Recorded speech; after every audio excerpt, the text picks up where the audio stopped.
Hi hello అందరికీ నమస్కారం అండి. శాండీ బ్లాగ్ స్వాగతం. ఇది ఏంటి చేస్తున్నాను అనుకుంటున్నారా? ఏమీ లేదండి.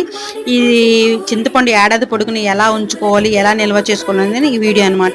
తెలిసిన వాళ్ళ కోసం అయితే కాదు, తెలియని వాళ్ళ కోసమే. ఫస్ట్ అయితే నీట్గా చింతపండు పిక్క తీసుకొని అది బాగా ట్రై చేసుకోవాలండి.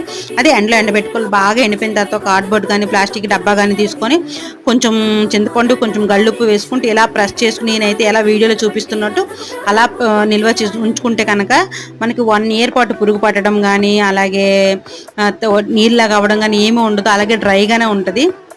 మరొకటి చెప్తానండి, తెలియని వాళ్ళ కోసం కాదు, మరి చెప్తున్నా తెలియని వాళ్ళ కోసం. ఎప్పుడైనా చింతపండు దాచిన వాళ్ళు ఏంటంటే ప్లాస్టిక్లో డబ్బాలో కానీ కార్డ్బోర్డ్లో కానీ దాచుకోండి. అదే స్టీల్ డబ్బాలో పెడితే తిరిగి మనకి పాయిజన్గా తయారైపోతుంది అనమాట. మీకు అందరికీ తెలుసు ఐరన్కి దీనికి పడదని చెప్పేసి. కొంతమంది తెలియని వాళ్ళు కూడా డైలీ వాడుకునేదాన్ని కూడా చింతపండు చిన్న చిన్న స్టీల్ డబ్బాలో ఉంచుతారు.